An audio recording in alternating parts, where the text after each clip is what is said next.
উফ, একদম কোমর থেকে হাতটা সরান তো। গায়ে পড়ার স্বভাব কি মজ্জায় ঢুকে গেছে?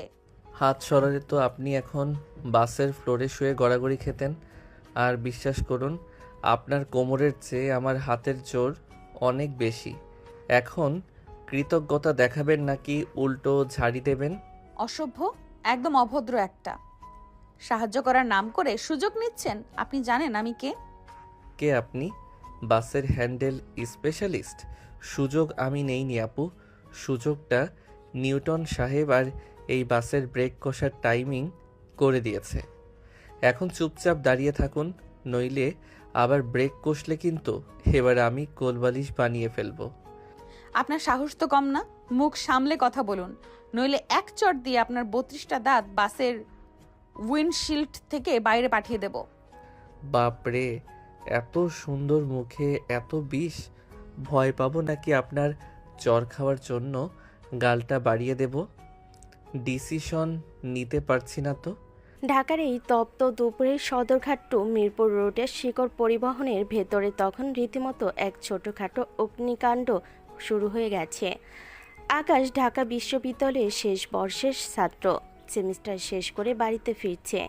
আর ইয়ানা স্মার্ট সুন্দরী এবং চরম মাত্রার জেদি এক নারী, যে কিনা আকাশের বড় বোন তিশার জানের জিগার বান্ধবী। কিন্তু তারা দুজনের কেউই কাউকে চিনে না। বাসের ইঞ্জিন আর মানুষের গাদাগাদি ভিড়ের মাঝে এই দুজনের কথার তুবড়ি ছুটছে। বাসের কন্ডাক্টর কাশেম ভাড়া নিতে এসে আকাশকে ইয়ানার কোমর জড়িয়ে ধরে থাকতে দেখে চোখ কপালে তুলল। ও মামা, এইটা বাস পার্ক না, হাতটা একটু আলগা করেন, মাইন্ড সে তো খারাপ ভাবতেছে। আরে ভাই, আপনিও কি ওনার মতো ভুল বুঝছেন? আপু তো উল্টে পড়ে যাচ্ছিল, আমি জাস্ট সেফটি বেল্টের মতো ওনাকে সেভ করলাম। এখন কি মানুষ বিপদে পড়লে সাহায্যও করবে না? কন্ডাক্টর ভাই, এই ছেলেটা একটা আস্ত পকেটমার আর ইফটিজার। এর নামে কেস দেওয়া উচিত। বাসের পেছন থেকে এক মুরব্বী যাত্রী ধমক দিয়ে বললেন, কি রে ছোকরা, মেরে গায়ে হাত দাও ওভাবে কেন? নামিয়ে দাও বলছি। আকাশ এক সেকেন্ডে মুখটা একদম ভোলা ভালা বাচ্চার মতো করে ফেলল। বাসের ভিড় একটু কমতে পাশের সিটের একজন যাত্রী নেমে গেল। ইয়ানা গটগট করতে করতে গিয়ে জানালার পাশের খালি সিটটাতে বসলো। আকাশ তখন এক মুহূর্ত দেরি না করে ইয়ানার ঠিক পাশের সিটটা দখল করে ফেলল। সিট তো সারা বাসে আরও আছে, আমার পাশেই কেন বসতে হবে? কারণ আপনার পাশে বসলে এসি লাগে না, আপনার রাগেই চারপাশটা ঠান্ডা হয়ে যায়। আর তাছাড়া জানালার হাওয়া আমার খুব পছন্দ। আকাশ পকেট থেকে বড় বড় হেডফোন বের করে কানে লাগিয়ে নিল। ইয়ানা তখন হাত পাখা দিয়ে নিজেকে বাতাস করছে আর বিড়বিড় করে আকাশকে গালি দিচ্ছে। হঠাৎ আকাশ হেডফোনে গান শুনতে শুনতে আকাশ বাতাস কাঁপিয়ে জোরে জোরে গাইতে শুরু করলো। ওরে নীল দরিয়া, আমায় দে রে দে ছাড়িয়া। এই যে, গান থামান। আপনার এই ফাটল ধরা ড্রামের মতো গলার গান শুনে আমার কানের পর্দা ফেটে যাচ্ছে। আকাশ হেডফোন এক কান থেকে সরিয়ে বলে, কিছু বললেন? ও, রোমান্টিক গান শুনতে চাচ্ছেন? ঠিক আছে, পরেরটা আপনার জন্য। আকাশ আবার গাওয়া শুরু করলো। বিড়ি জ্বালাইলে, ওরে বিড়ি জ্বালাইলে। ইয়ানা আকাশের দিকে ব্যাগ উঁচিয়ে বলে, গান থামান বলছি। এটা পাবলিক বাস, আপনার বাপের ড্রয়িং রুম না। বাপের ড্রয়িং রুমে আমি গান গাই না আপু, নাচ করি। বাসে শুধু গানটাই চালাই। গান হলো মনের খোরাক, ডিস্টার্ব করবেন না তো। এভাবে কিছুক্ষণ যাওয়ার পর বাস থামার সময় হলো। বাস স্ট্যান্ডে থামার পর দুজনে এক ঝটকে নেমে পড়ল। সামনের একটা খালি রিক্সা দাঁড়িয়েছিল। ইয়ানা দৌড়ে গিয়ে রিক্সার হ্যান্ডেল ধরল আর ঠিক একই সময়ে আকাশ অন্য পাশে হ্যান্ডেলটা চেপে ধরল। এই যে ম্যাডাম, আমি আগে ধরেছি, ছাড়ুন। একদম মিথ্যা বলবেন না। আমি আগে হাত বাড়িয়েছি। জুনিয়ররা সবসময় লাইনের শেষে থাকে, এটা ভুলে যাবেন না। আপনারা আগে ডিসিশন লন কে যাইবেন, আমি কিন্তু গেলাম। ইয়ানা ও আকাশ একসাথে চিৎকার করে, এই না না মামা, দাঁড়ান। ঠিক আছে, আপনি কোথায় যাবেন শুনি? আমি যাব রায়বাড়ি। আপনার শোনার দরকার নেই। কি বললেন? রায়বাড়ি? মানে তিশা আপুদের বাড়ি? আমিও তো সেখানেই যাচ্ছি। ইয়ানা অবাক হয়ে আকাশের পা থেকে মাথা পর্যন্ত দেখল। আপনি তিশার বাড়িতে যাবেন মানে? আপনি কি ওখানকার নতুন মালি নাকি তিশার ড্রাইভার? আকাশ দাঁতে দাঁত চেপে বলল, আমি তিশার আপন ছোট ভাই আকাশ, ঢাকা থেকে ফিরছি। আর তিশা আপু নিশ্চয়ই আপনার সেই বান্ধবী যাকে আমার মা অলক্ষী বলে চেনে। You idiot! ও মামারা, তোমরা উঠবা নাকি উঠবা না? ইয়ানার আকাশ রিকশায় উঠে বসে। রিকশা চলছে গ্রামের মেঠো পথ দিয়ে। ইয়ানার আকাশ রিকশার দুই কোণা এমনভাবেই বসেছে যেন মাঝখানে কোনো অদৃশ্য দেওয়াল তোলা। শোন আকাশ, তুই তিশার ভাই বলে বেঁচে গেলি, না হলে তোকে রিক্সা থেকে লাথি দিয়ে ফেলে দিতাম। আর শোন, বড়দের সম্মান করতে শিখিস। বাসে যা করেছিস ওটা যদি তিশাকে বলে দেই, তোর কপালে ঝাড়ুর বাড়ি আছে। আরে আপু, আপনি তো দেখি কথা দিয়ে জ্যান্ত মানুষকে জবাই করে দেন। আমার হাত আপনার কোমরে ছিল বলে বেঁচে গিয়েছেন, না হলে এখন ব্যান্ডেজ বেঁধে তিশা আপুর সামনে যেতে হতো। আর আমাকে ভয় দেখিয়ে লাভ নেই, তিশা আপু আমার হাতের পুতুল। পুতুল না ছাই, তুই একটা আস্ত বাদর। তিশা তোকে নিয়ে সবসময় কমপ্লেন করে, কিন্তু তুই যে সেই ছোট ভাই তা তো জানতাম না। কমপ্লেন তো করবেই, আমি তো ওনার দামি লিপস্টিক দিয়ে ক্রিকেট বলের রং করি। রিকশা এসে রায়বাড়ির বিশাল গেটের সামনে থামলো। বাড়ির ভেতর থেকে সানাইয়ের শব্দ আর হইচই শোনা যাচ্ছে। বারান্দায় দাঁড়িয়ে ছিল তিশা আর তার আরেক বান্ধবী জুলি। আকাশ আর ইয়ানাকে একসাথে রিকশা থেকে নামতে দেখে তিশার চোখ তো কপালে। আপু, এই তেরা আর ঝগড়াটে মেয়েটা আমাদের বাড়িতে কেন? একে বিদায় করো। তিশা, এই অসভ্য ছেলেটা কি সত্যিই তোর ভাই? একে তো চিড়িয়াখানায় রাখা উচিত ছিল। বাসে আমার কোমরে হাত দিছে, সুযোগ নেওয়ার চেষ্টা করেছিল। থাম তোরা। আকাশ, তুই ইনায়ের সাথে ঝগড়া করতে করতে আসলি? ও আমার কলিজার বন্ধু আর আজ থেকে এবারই স্পেশাল গেস্ট। আর ইনায়া, ও হলো আমার সেই পাগলা ভাই আকাশ। কিন্তু বুঝলাম না তোরা একসাথে কি করে। জলি ফিস ফিস করে ইয়ানাকে বলে, ইনায়া, তিশার ভাই তো হেভি হ্যান্ডসাম রে, একদম হিরো। ঝগড়া করে লাভ নাই, পটানোর চেষ্টা কর। ইয়ানা জুলিকে কোনোই দিয়ে গুঁতো মেরে বলে, চুপ কর জুলি, হিরো না ছাই, একটা আস্ত মাফিয়া আর ইফটিজার। আকাশ ইয়ানার দিকে তাকিয়ে তার পকেট থেকে সেই হেডফোনটা বের করে আবার কানে লাগালো। বুড়ি আপু, খেলা তো কেবল শুরু। এই বাড়িতে থাকতে হলে এখন আমার গান শুনেই দিন কাটাতে হবে। কোমরের ব্যথাটা কমেছে তো? বাড়ির ভেতর থেকে তখন আকাশের মা রাহেলা বেগম আর পপি ফুপি, পাড়ার গসিপ কুইন, বেরিয়ে এলেন। পপি ফুপি ইয়ানাকে দেখে চশমার উপর দিয়ে একটা টিপ্পনি কাটলেন। ওমা, তিশার বান্ধবী তো দেখি মাশাআল্লাহ। তা আকাশ, তুই এই মেয়েটার সাথেই রিক্সা করে আসলি? গ্রামের মানুষ তো খারাপ কথা বলবে রে বাবা। ফুপি, খারাপ কথা বলার আগে আমি কানে হেডফোন গুঁজে দেব। আর এই মেয়েটার সাথে আমার কোনো সিন নাই। এ হলো একটা দজ্জাল সিনিয়র। ইয়ানা আকাশের দিকে অগ্নি দৃষ্টি হানে। তিশা, আমি ভেতরে যাচ্ছি, তোর ভাইকে সামলে রাখিস, নইলে কোনো একদিন একে আমি ভাতের সাথে চিবিয়ে খেয়ে ফেলবো। ইয়ানা গটগট করে ভেতরে ঢুকে গেল। আর আকাশ তার টলি টেনে বাঁকা হেসে মনে মনে বলল, বোনের সিনিয়র বান্ধবী যখন নিজের বাড়িতেই বন্দি, তখন দিনগুলো বেশ ইন্টারেস্টিং কাটবে। ইয়ানা উপরে উঠে ড্রেসিং টেবিলের সামনে সাজছিল। তখনই আকাশ দৌড়ে এসে ইয়ানাকে ধাক্কা মেরে বলে, সুইটি আপু, ড্রেসিং টেবিলটা কি আপনার বাপের সম্পত্তি? একটু সরুন তো। বড় বোন তিশার এঙ্গেজমেন্ট বলে কথা। আমার হ্যান্ডসাম হওয়াটা জাতীয় স্বার্থে জরুরি। বাপের সম্পত্তি না হলেও এখন আমার দখলে। আর শোন আকাশ, বড়দের ওপর মেজাজ দেখাস না। তোর এই বানরের মতো চুলে জেল মাখলে তোকে চিড়িয়াখানার পলাতক আসামি ছাড়ার কিছুই মনে হচ্ছে না। চিড়িয়াখানার আসামি? আপনি তো আয়নায় নিজের মুখ দেখেননি। যা মেকআপ ঘষছেন তাতে আপনার বয়সের ভাঁজ ঢাকতে গিয়ে তো সিভিল ইঞ্জিনিয়ার লাগবে। একটু সাইড দিন, আমার চুলে স্পাইক করতে হবে। স্পাইক করবি না ছাই করবি, মেকআপ আমি করি না। মেকআপ আমি করি বা না করি, তোর মতো পিচ্ছি জুনিয়রদের দিয়ে আমি ঘর মোছাবো। মনে রাখিস তিশা, তোর এই বাদর ভাইটাকে আমার সামনে থেকে সরা, নইলে আমি আজ মেকআপ বক্স দিয়ে ওর মাথা ফাটাবো। রায়বাড়ির অন্তর্মহলে এখন যেন রণক্ষেত্রে সাইরেন বাজছে। তিশার এঙ্গেজমেন্ট উপলক্ষে বাড়ি ভর্তি মানুষ। ইয়ানা আকাশের বাবার পরম বন্ধু আজমল সাহেবের একমাত্র মেয়ে। ইয়ানার মানেই আর বাবা ব্যবসায়িক কাজে বাইরে থাকায় মেয়েকে নিজের বন্ধুর কাছে পাঠিয়ে দিয়েছেন, যাতে সে একটু আনন্দ পায় এবং তার বিয়ের ব্যাপারেও কথা তোলা যায়। কিন্তু আকাশের জন্য ইয়ানা মানেই এক অলক্ষী বড় বোন। ড্রেসিং টেবিলের আয়না নিয়ে দুজনের এই টানাটানি দেখে তিশার বান্ধবী জুলিয়ার ছোট বোন সারা আড়ালে মুখ টিপে হাসছে। আকাশের মেজাজ আজ সপ্তমে, কারণ ইয়ানা তাকেই পাত্তাই দিচ্ছে না। তিশা অন্য ঘর থেকে চিৎকার করে, আকাশ, ইনাকে একদম চালাবি না। আজ ওর মেকআপ নিয়ে একদম কথা বলবি না। ও এমনিতেই অনেক কষ্ট করে সেজেছে। আকাশ আয়নার সামনে নিজের শার্টের কলার ঠিক করতে করতে বলে, কষ্ট করে সেজেছে নাকি আমাদের সাজা দিচ্ছে সেটাই বুঝছি না আপু।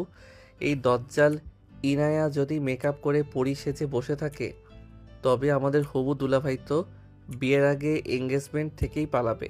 ইয়ানা আকাশের হাতে জেলটা কেড়ে নিয়ে বলে, বেশি কথা বলিস না তো, তুই বরং নিচে গিয়ে কাশেমকে সাহায্য কর। বড়দের মাঝে থাকার কোনো প্রয়োজন নেই তোর, যা এখান থেকে। সন্ধ্যা গড়িয়ে রাত নামতেই রায়বাড়ি ঝলমলে আলোকসজ্জায় এক মায়াবী রূপ নিল।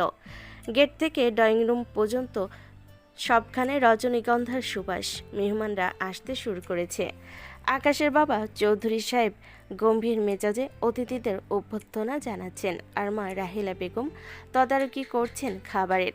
ঠিক এই সময় ড্রয়িং রুমের কোণে চশমা মুছতে মুছতে প্রবেশ করলেন পাড়ার গসিপ কুইন পপি ফুপি। তার সাথে এসেছে আকাশের বন্ধু আবরার এবং বাড়ির বিশ্বস্ত ছোট ভাই কাশেম। এঙ্গেজমেন্টের আনুষ্ঠানিকতা শুরু হবার পালা। তিশাকে লাল বেনারসিতে সাজিয়ে মাঝখানে সোফাতে বসানো হয়েছে। তার পাশে ইয়ানা লাল কারুকাজ করা শাড়িতে দাঁড়িয়ে যেন পুরো অনুষ্ঠানের মধ্যমণি হয়ে উঠেছে। তার লম্বা চুলে জড়ানো বেলি ফুলের মালা আর কানে ঝোলানো বড় ঝুমকা, সব মিলিয়ে ইয়ানাকে আজ আসলেও ভীষণ মায়াবী লাগছে। আকাশ দরজার আড়ালে দাঁড়িয়ে অপলক চেয়ে রইল কিছুক্ষণ, কিন্তু যেই ইয়ানা তার দিকে তাকিয়ে একটা বিজয়ী হাসি দিল, অমনি আকাশের জেদ চড়ে গেল। আপনার আকাশের কানের কাছে ফিসফিস করে বলে, মাম্মা, ইনায়া আব্বুকে তো আজ কড়া মাল লাগছে।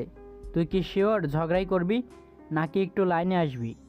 কড়া মাল না ছাই, এখন দেখবি আমি এই মালকে কিভাবে পাবলিকলি রোস্ট করি। কাশেম, ওই স্পিকারটা তিশাপুর সোফার নিচে ঠিকঠাক লাগিয়েছিস তো? জি মামা, রিমোট কন্ট্রোল আপনার পকেটে। তিশার হবু বর শাফিন আর তার পরিবার যখন আংটি নিয়ে এগিয়ে এলো, তখন পুরো ঘরে পিনপতন নীরবতা। শাফিন তিশার দিকে তাকিয়ে হাসছে। ঠিক এই সময় চৌধুরী সাহেব আর শাফিনের বাবা একে অপরের হাত জড়িয়ে ধরলেন। আমার তিশা আজ অন্যের ঘরে যাওয়ার প্রথম ধাপে পা রেখেছে। আপনারা আংটি পরানো শুরু করুন। শাফিন যখন তিশার আঙ্গুলে আংটিটা পরাতে যাবে, ঠিক সেই মুহূর্তেই ইয়ানা তিশার ঠিক পেছনে দাঁড়িয়ে খুব সুন্দর করে হাসছিল। আকাশ তার পকেট থেকে ফোনটা বের করে একটি নির্দিষ্ট বাটন টিপে দিল। মুহূর্তের মধ্যে তিশার সোফা নিচ থেকে এক বিকট আর কুৎসিত শব্দ, সজোরে বায়ু নিঃসরণ এর আওয়াজ বের হলো। শান্ত ঘরটিতে সেই আওয়াজ যেন মেঘে গর্জনের মতো প্রতিধ্বনিত হলো। সবাই হকচকিয়ে গেল। তিশার আঙ্গুল কাঁপতে লাগলো, যেহেতু ইয়ানা ঠিক তিশার পেছনে ঝুঁকে দাঁড়িয়েছিল। আবার সন্দেহ আর ঘৃণা ভরা দৃষ্টি সরাসরি গিয়ে পড়ল ইয়ানার উপর। ও মা, তিশার বান্ধবী তো দেখতেই ফিনফিনে সুন্দরী, কিন্তু আদব কাদা তো দেখছি সুবিধের না। ডাল পেঁয়াজও কি একটু বেশিই খাওয়া হয়েছে? পুরো ঘরে এক দমচাপা হাসি রোল উঠল। শাপিনের বাড়ির মহিলারা একে অপরের কানে ফিসফিস করতে লাগলো। ইয়ানার মুখটা মুহূর্তের মধ্যে টমেটোর মতো লাল হয়ে গেল। লজ্জার অপমানে তার চোখ ফেটে জল আসতে চাইল। সে দ্রুত ডাইনিং রুমের দিক থেকে চলে গেল। আকাশ তখন আবরারের সাথে পেছনের সারিতে দাঁড়িয়ে হাসতে হাসতে প্রায় মেঝেতে পড়ে যাচ্ছিল। ইয়ানা আকাশের দিকে এক পলক তাকিয়ে তেড়ে এলো। আকাশ, আমি জানি এটা তোর কাজ, তুই একটা জঘন্য মানুষ। কি হলো ইনায়া আপু, সবাই তালি বাজাচ্ছিল, আমি না হয় একটু অন্যভাবে সেলিব্রেট করলাম। আপনার প্রেস্টিজটা কি একটু হাওয়া হয়ে গেল? অনুষ্ঠান থেমে থাকিনি। তিশার শাপিন আংটি বদল করলো। চারদিকে হাততালির শব্দ, সবাই মিষ্টিমুখ করছে, কিন্তু ইয়ানা তখন ড্রয়িং রুমের এক কোণে দেওয়ালে হেলান দিয়ে দাঁড়িয়ে আকাশের দিকে অগ্নিদৃষ্টি দিয়ে চলেছে। পপি ফুপি তখন হঠাৎ ইয়ানার হাত ধরে চৌধুরী সাহেবের সামনে নিয়ে এলেন। তিনি যা বললেন, হঠাৎ করে ইয়ানা হাঁ হয়ে গেল। চৌধুরী ভাই, ইয়ানার জন্য কিন্তু জিসানই সেরা। আজকের এই ঘটনার পর তো অন্য কেউ ওকে ঘরে নিতে চাইবে না। জিসান কিন্তু বেশ উদার মনের ছেলে। আকাশ মাঝখান থেকে ফোড়ন কেটে বলে, হ্যাঁ ফুপি, জিশান ভাই এতই উদার যে তার উদারতায় পাড়ার মানুষের রাতের ঘুম হারাম হয়ে যায়। ইনায়া আপুর পাশে জিশানকে তো পচা বেগুনের পাশে মরা মূলা মনে হবে। আকাশ, তোর বেয়াদবি একদম সহ্যের বাইরে চলে যাচ্ছে। ইনায়া আজমল সাহেবের মেয়ে, ও আমাদের মেহমান, তুই এখনই ওর কাছে ক্ষমা চা। আকাশের মেজাজ এবার বিগড়ে গেল। নিজের বাবার মুখে ইয়ানার পক্ষ নিয়ে কথা শোনাটা তার এগোতে লাগলো। সে ক্ষমা না চেয়ে কটকট করে নিচে খাবারের দিকে চলে গেল। ইয়ানা চৌধুরী সাহেবের দিকে তাকিয়ে বলে, চাচু থাক, ওর ক্ষমা লাগবে না। আমি বুঝে নিয়েছি এই বাড়িতে আমার জায়গা কোথায়। আর ফুফি, বিয়ের কথা এখন থাক, সময় হোক। তাতে আমার কি, তোমরা তোমাদেরটাই দেখো। খাবারের টেবিলে তখন 12 থেকে 13 জনের হই হুল্লোড়। গ্রানির সুবাস আর সালাদের গন্ধে মোমো করছে চারপাশ। ইয়ানা আর তিশা একসাথে খেতে বসেছিল। জুলি আর সারা তাদের পরিবেশন করছিল। আকাশ ঠিক ইয়ানার উল্টো পাশে সিটে গিয়ে বসলো। সে ইচ্ছে করে ইয়ানাকে রাগানোর জন্য বড় একটা লেবুর টুকরো চিপে ইয়ানার চোখের দিকে ছিটিয়ে দিল। আমার চোখে আকাশ, তুই একটা আস্ত জানোয়ার। ইয়ানা চোখ চেপে ধরে টেবিলের থেকে উঠে দাঁড়ালো। তিশা আর জুলি আকাশকে বকা দিতে শুরু করলো। পপি ফুপি তখনও হাড় চিবোচ্ছেন আর জিসানের ছবি বের করে চৌধুরী সাহেবকে দেখাচ্ছেন। আকাশ, আজ অন্তত শান্তি দিদি। ইনায়া, তুই ওর কথা ধরিস না তো, চল চোখ ধুয়ে দিই। আরে আপু, চোখ ধোয়ার কি আছে? বড়দের তো চোখে সবসময় আগুন থাকে, লেবুর রসে তো সেই আগুন নিভে যাওয়ার কথা। ইয়ানা আর কোনো কথা না বলে রাগে গজগজ করতে করতে তিশার রুমের দিকে চলে গেল। এঙ্গেজমেন্টের আনন্দটা আকাশের এই দুষ্টামি আর অশান্তির ভিড়ে একদম ফিকে হয়ে গেল। আকাশ নিজের মনে বিরিয়ানি খেতে খেতে ভাবলো, ইয়ানার এই রাগী মুখটাই তো আসলে আসল বিনোদন। সে ইয়ানা পেছন পেছন গেল, দেখলো ইয়ানা রাগ করে বসে আছে। এঙ্গেজমেন্টের পরের দিনের সকালটা রায়বাড়িতে শুরু হয়েছে বেশ তপ্তভাবে। কাল রাতের অপমানে শোধ নিতেই ইয়ানা আজ ভোর ভোর উঠেই আকাশের চায়ের কাপে 3 চামচ লবণ আর 1 চিমটি গোলমরিচ গুঁড়ো মিশিয়ে দিয়েছে। আকাশ সেই চা মুখে দিতে এখন বেসিনিকে কুলি করছে। ইয়ানা রান্নাঘরের দরজায় হেলান দিয়ে হাসছে। তার চোখে এক পৈশাচিক আনন্দ। বাড়ির মেহমানরা তখনও ঘুমে। আকাশের বন্ধু আবরার আর চামচা কাশেম কেবল ড্রয়িং রুমে আড্ডা দিতে বসেছে। কিরে জুনিয়র, বাসে তো খুব তেজ দেখিয়েছিলি, এখন নোনা জল খেয়ে মুখটা ওরকম পাতিলেবুর মতো হয়ে গেল কেন? বেশি স্বাদ লাগছে? থু থু, ইনায়া আপু, আপনি কি চা বানিয়েছেন নাকি সমুদ্রের পানি ফুটিয়ে এনেছেন? তিতা আর লবণে আমার জিহ্বা তো এখন অবশ হয়ে গেছে। আপনি কি আমাকে বিষ খাইয়ে মারার প্ল্যান করছেন? বিষ দিলে তো তুই মরেই যেতিস। বেঁচে আছিস তার মানে এটা তোর পাপের শাস্তি। কালকের ওই অভদ্রতার পর ভেবেছিলে পার পেয়ে যাবে? মেকআপ নিয়ে কথা বলা, সবার সামনে ওসব আওয়াজ বাজানো, সব সুদে আসলে ফেরত দিব। ও, তার মানে বড়দের মনটাও ছোট হয়। আমি তো ভেবেছিলাম আপনি ক্ষমা করে দেবেন। ঠিক আছে, চা তো খাওয়ালেন, এবার আমার হাতের স্পেশাল খেলাটা দেখার জন্য রেডি হন। আজ আপনাকে আমি সার্কাস দেখাবো। কিরে আকাশ, সকাল সকাল তোর মুখটা ওরকম তিতা করলার মতো কেন? আকাশ গামছা দিয়ে মুখ মুছতে মুছতে বলে, তিতা না মামা, এটা হলো ইনায়া স্পেশাল নোনা চা। উনি মনে করেছেন আমাকে লবণ খাইয়ে জব্দ করবেন। কাশেম, ইনায়া আপু কি বাথরুমে ঢুকেছে? জি মামা, মাত্রই ঢুকলেন, মনে হয় গোসলে গেছেন। পারফেক্ট, এবার বাঘিনীকে খাঁচায় বন্দি করার সময় এসেছে। আকাশ পা টিপে টিপে ইয়ানার রুমের সাথে লাগানো বাথরুমের দরজার কাছে গেল। ইয়ানা তখন নিশ্চিন্ত মনে সাউ ছেড়ে গান গাইছে। আকাশ বাইরে থেকে একটা শক্ত কাঠের চেলা আর একটা হাতুড়ি দিয়ে বাথরুমের দরজার হুকটা এমনভাবে জ্যাম করে দিল যে ভেতর থেকে হাজার চেষ্টা করলেও ওটা খোলা যাবে না। জ্যাম করার পর আকাশ বাথরুমের ভেন্টিলেটরের নিচে একটা লাউড স্পিকার রাখলো।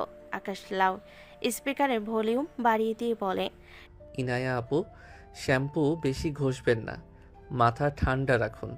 আমি একটু বাজারের দিকে যাচ্ছি, আপনি বরং বাথরুমে বসে সমাজসেবা নিয়ে চিন্তা করুন। ইয়ানা ভেতর থেকে চিৎকার করে, আকাশ, এই আকাশ, দরজা খুলছিস না কেন? এই আকাশ, দরজা তো জ্যাম হয়ে গেছে। আকাশ, বদমাইশি করিস না, খোল বলছি। মামা কাশেম, গানটা প্লে করো তো। সাথে সাথে ভেন্টিলেটরের নিচে রাখা স্পিকারটা বিকট শব্দে গান বাজতে শুরু করলো। পিঞ্জিরায় পোষা পাখিরে। ইয়ানা ভেতর থেকে দরজায় ধূপধাপ লাথি মারছে আর চেঁচাচ্ছে, কিন্তু গানের আওয়াজে তার চিৎকার কারো কানে পৌঁছাচ্ছে না। পপি ফুপি তখন ড্রয়িং রুমে বসে চৌধুরী সাহেবের সাথে কথা বলছিলেন। তিনিও গানের আওয়াজ শুনে অবাক। ওমা, তিশার বাপ, তোমার ছেলেকে সাত সকালে গানের বাউল হয়ে গেল নাকি? এত আওয়াজ কিসের? আকাশ, গান কমা বলছি। ইনায়া কোথায়? ঠিক এই সময় গেটে এক জমকালো এন্ট্রি হলো। সাদা শার্ট আর চশমা পরা এক লোক, হাতে এক বিশাল মিষ্টির প্যাকেট আর এক তোড়া গোলাপ ফুল নিয়ে হাজির। এই সেই জিসান, যার কথা পপি ফুপি বারবার বলেছিলেন। জিসান এসে খুব স্মার্টলি পপি ফুপি আর চৌধুরী সাহেবকে সালাম দিল। আসসালামু আলাইকুম, আমি জিশান। পপি ফুপি বলেছিলেন ইনায়া এখানে আছে, তাই ভাবলাম দেখা করে যাই। আকাশের জিসানকে দেখা মাত্রই মেজাজ বিকে গেল। ওরে আমার হবু দুলাভাই, জিশান ভাই, আপনার এই মিষ্টির প্যাকেট দেখে তো মনে হচ্ছে আপনি বিরিয়ানি চুরি করে এনেছেন। তা ইনায়া আপুর সাথে দেখা করবেন? উনি তো এখন নির্জনে আছেন। নির্জনে মানে? কোথায় উনি? আকাশ ইশারায় কাশিমকে কিছু একটা বলল। কাশিম দ্রুত গিয়ে বাগানের ড্রেন থেকে একটা বড়সড় মরা তেলাপোকা আর জ্যান্ত একটা টিকটিকি কৌটায় ভরে আনলো। জিসান তখন ড্রয়িং রুমের সোফায় বসে ইয়ানার জন্য অপেক্ষা করছিল। আকাশ পেছন থেকে গিয়ে খুব কায়দা করে টিকটিকিটা জিসানের শার্টের কলারের ভেতর ছেড়ে দিল। জিশান ভাই, আপনার পিঠে মনে হয় একটা মাছি বসেছে, আমি একটু ঝেড়ে দেই? আরে না না, থাক, আমি ঠিক। ওরে বাপরে, এ কি সুড়সুড়ি দিচ্ছে কেন? ও মাই গড, পিঠের ভেতর কিছু একটা নড়ছে। জিসান হঠাৎ পাগল হয়ে সোফা থেকে লাফিয়ে উঠল। সে ড্রয়িং রুমের মাঝখানে দাঁড়িয়ে শার্টের ভেতর হাত ঢুকিয়ে দিয়ে লাফালাফি আর নাচ শুরু করলো। তার চশমাটা ছিটকে পড়ল পপি ফুপির কোলের ওপর। ওরে মাগো, বাঁচাও, কামড়াচ্ছে, ভেতরের সাপ নাকি এটা, বাঁচাও। ওমা, জিশান বাবাজির কি মেয়েকে রোগ উঠলো নাকি? ও তিশার বাপ, ধরো ধরো। আকাশ হাসি চেপে গম্ভীর মুখে বলে, ফুপি, মৃগিনা, জিশান ভাই মনে হয় খুশিতে ড্যান্স দিচ্ছেন। ইনায়া আপু দেখলে তো এখনই ফিদা হয়ে যেতেন। জিসান তখন হাহাকার করতে করতে শার্ট খুলে ফেলল। তখন দেখা গেল তার পিঠে একটা টিকটিকি লেজ নাড়ছে। লজ্জার অপমানে জিসান আর এক মুহূর্ত দাঁড়ালো না। মিষ্টি প্যাকেট ফেলে দিয়ে সে এক দৌড়ে গেট দিয়ে বেরিয়ে গেল। আকাশ তখন আবিরের সাথে তালি বাজিয়ে হাসছে। হাসাহাসি থামিয়ে আকাশ এবার ইয়ানার রুমের দিকে গেল। আধা ঘন্টা পর সে দরজার জ্যামটা খুলে দিল। ইয়ানা ভেজা চুলে তোয়ালে জড়িয়ে রাগে কাঁপতে কাঁপতে বেরিয়ে এলো। তার চোখে মুখে রাগ একদম আগ্নেয়গিরি হয়ে আছে। ইয়ানা আকাশের দিকে তেড়ে গিয়ে তার শার্টের কলার ধরল। আকাশ, তুই কি মানুষ নাকি জানোয়ার? বাথরুমে আটকে গান বাজাচ্ছিস? আমি যদি এখন অসুস্থ হয়ে পড়তাম? আকাশ ইয়ানাকে এক ঝটকায় দেওয়ালের সাথে চেপে ধরল। অসুস্থ হওয়ার কি আছে? সিনিয়রদের একটু নির্জনে চিন্তা করার সুযোগ করে দিলাম। আর শুনুন, আপনার ওই রত্ন জিশান ভাই তো আপনার ড্যান্স দেখে পালিয়ে গেছেন। লোনা চা খাওয়ানোর সাহস তো বেশ বেড়েছে আপনার। ইয়ানা আকাশের হাতের বাঁধন থেকে ছাড়ানোর চেষ্টা করে। তুই কেন আমার সম্বন্ধটা নষ্ট করেছিস? তোর সমস্যা কি? আকাশ ইয়ানার চোখের খুব কাছে গিয়ে বাঁকা হাসলো। সমস্যা হলো, এই রায়বাড়ি আমার এলাকা, আর আমার এলাকায় থাকতে হলে ইনায়া আপুকে শুধু আমার জ্বালাতনই সহ্য করতে হবে। কোনো জিশান ফিশান এখানে টিকবে না। অসভ্য, তুই একটা আস্ত গুন্ডা। গুন্ডা বলেই তো বাসের সেই কোমর ধরাটা এখনো মনে আছে আপনার? এখন যান, চুল শুকান গে, নইলে ঠান্ডা লেগে মরলে পপি ফুপি আবার আমাকে দায়ী করবে। আকাশ ইয়ানাকে ছেড়ে দিয়ে পাকা হেসে ঘর থেকে বেরিয়ে গেল। ইয়ানা দেয়ালের ওপর হাত চাপড়ে রাগে গজগজ করতে লাগলো। তার মনে হচ্ছে আকাশ কাঁচা চিবিয়ে খেয়ে ফেলবে, কিন্তু মনের এক কোণে জিসানকে তাড়ানো দৃশ্যটা মনে করে একটু হাসিও পাচ্ছে। তিশার জুলি দরজায় দাঁড়িয়ে সব দেখছিল। তিশা, তোর ভাই তো দেখি মাফিয়া ডন হয়ে গেছে। জিশানকে যেভাবে দৌড়ানি দিল, তাতে মনে হয় জিশান আর এই গ্রামেও ফিরবে না। ভাইটা আমার একদম তেরা, কিন্তু ইনার সাথে ওর এই ঝগড়াটা এখন রায়বাড়ির নিত্যদিনের বিনোদন হয়ে দাঁড়িয়েছে। ড্রয়িং রুমে তখন পপি পুপি পচা মুখ করে বসে আছেন। জিসান পালিয়ে যাওয়ার তার ঘটকালির ব্যবসাটা আজ লাটে উঠল। আকাশ ইশারায় আবরারকে বলল, মামা এখন বিরিয়ানি অর্ডার করো। ইনায়া আপুর মেজাজ ঠান্ডা করতে আজ বিরিয়ানি লাগবে। পরের দিন রায়বাড়ির অন্তর্মহলে সকালটা শুরু হয়েছে যেন এক অদৃশ্য পারমাণবিক বিস্ফোরণ দিয়ে। আকাশ পা টিপে টিপে ইয়ানার রুমের সাথে লাগানো বাথরুমের দরজার কাছে গেল। ইয়ানা তখন নিশ্চিন্ত মনে শাওয়ার ছেড়ে গান গাইছে। আকাশ বাইরে থেকে একটা শক্ত কাঠের চেলা দিয়ে বাথরুমের দরজার হুকটা এমনভাবে জ্যাম করে দিল যে ভেতর থেকে হাজার চেষ্টা করলেও ওটা খোলা যাবে না। জ্যাম করার পর আকাশ বাথরুমের ভেন্টিলেটরের নিচে আজকেও আবার একটা লাউড স্পিকার রেখে ভলিউম বাড়িয়ে গান ছেড়ে দিল পিঞ্জিরার পোষা পাখিরে। আধা ঘন্টা পর আকাশ দরজা খুলে দিয়ে ইয়ানার রাগী চেহারা দেখে বাঁকা হাসলো। ইয়ানা বেজে চুলের আগে কাঁপতে কাঁপতে বেরিয়ে এলো। আজকে আবারও? বেশ করেছি, হা হা হা। তবে রে। ইয়ানা আকাশকে সারা বাড়ি দৌড়াতে থাকলো। বিকেলের শেষ আলো নিভে আসতে চারপাশ কালো করে ঝড় এলো। ধুলে অন্ধকারের মতো চারপাশ আচ্ছন্ন। তিশার জুলি নিচে মেহমানদের নাস্তা বানাতে ব্যস্ত। ইয়ানা হঠাৎ মনে করলো তার দামি একটা জর্জেট শাড়ি ছাদে শুকোতে দেওয়া আছে। সে এক দৌড়ে ছাদে গেল। ঠিক সেই মুহূর্তেই ঝোড়ো বাতাস তার শাড়িটা দড়ি থেকে উড়ে সরাসরি ইয়ানার মুখে আর শরীরে জড়িয়ে গেল। ইয়ানা দৃষ্টি হারিয়ে টাল সামলাতে না পেরে পিচ্ছিল মেঝেতে পড়ে যাচ্ছিল। ঠিক তখনই আড়াল থেকে আকাশ এসে তাকে পাজাকোলা করে ধরে ফেল। আকাশ আসলে এসেছিল ইয়ানাকে ভয় দেখাতে, কিন্তু পরিস্থিতি উল্টে গেল। মুষলধারে বৃষ্টি শুরু হলো সাথে সাথে। বৃষ্টির ঝাপটায় দুজনেই সেকেন্ডের মধ্যে ভিজে একাকার। ইয়ানার চোখের কাজল ধুয়ে যাচ্ছে আর আকাশের শার্ট তার শরীরের সাথে লেপ্টে আছে। আকাশের চোখের তীক্ষ্ণতা আর খুব কাছে তপ্ত নিঃশ্বাস দেখে ইয়ানা প্রথমবারের মতো একদম স্তব্ধ হয়ে গেল। তার হাতগুলো আকাশের কাঁধ শক্ত করে ধরে রেখেছে। আকাশ ইয়ানার কানের কাছে মুখ নিয়ে ফিসফিস করে, বাসের কোমর ধরাটা তো ছোটখাটো ধাক্কা ছিল ইনায়া। এই বৃষ্টির রাতে তোমাকে এভাবে ধরলে কিন্তু আমিই হারাবো। শাড়িটা সরাও মুখ থেকে, নইলে তো জানতেই পারবে না কে তোমাকে বাঁচালো। ইয়ানা শাড়ি সরিয়ে আকাশের চোখের দিকে তাকালো। বৃষ্টির শব্দে চারপাশ নিঝুম, শুধু দুজনের নিঃশ্বাসের শব্দ শোনা যাচ্ছে। ইয়ানার বুক কাঁপছে, কিন্তু সে কিছু বলতে পারল না। আকাশে সেই পৈশাচিক অথচ তীব্র দৃষ্টিতে যেন কোনো জাদু ছিল। কয়েক মুহূর্তের এই অনিচ্ছাকৃত রোমাঞ্চ যেন রায়বাড়ির ছাদকে স্তব্ধ করে দিল। এরপর আকাশ হঠাৎ তাকে ছেড়ে দিল। ইয়ানা মেঝেতে পড়ে চেঁচাতে লাগলো, ও মাগো, কি ব্যথা! অসভ্যই তোর একটা! এইভাবে ফেললি কেন? রাতে ডিনার টেবিল, 12 থেকে 13 জনের বিশাল বাহিনী। চৌধুরী সাহেব মাঝখানে গম্ভীর মুখে বসে আছেন। টেবিলে বিরিয়ানি আর রোস্টের সুবাস। আর আবরার আর কাশেম আকাশের ঠিক পাশে বসে ইশারা করছে। আকাশ ছাদের ঘটনার পর কেমন জানি একটু অন্যমনস্ক ছিল, কিন্তু ইয়ানাকে রাগানোর সুযোগ সে ছাড়বে না। আবরার আকাশের কানে কাছে ফিসফিস করে, ইনায়া আপু তোর দিকে বারবার তাকাচ্ছে, নিচে পা দিয়ে একটু খোঁচা দে না, ঝগড়াটা আবার শুরু হোক।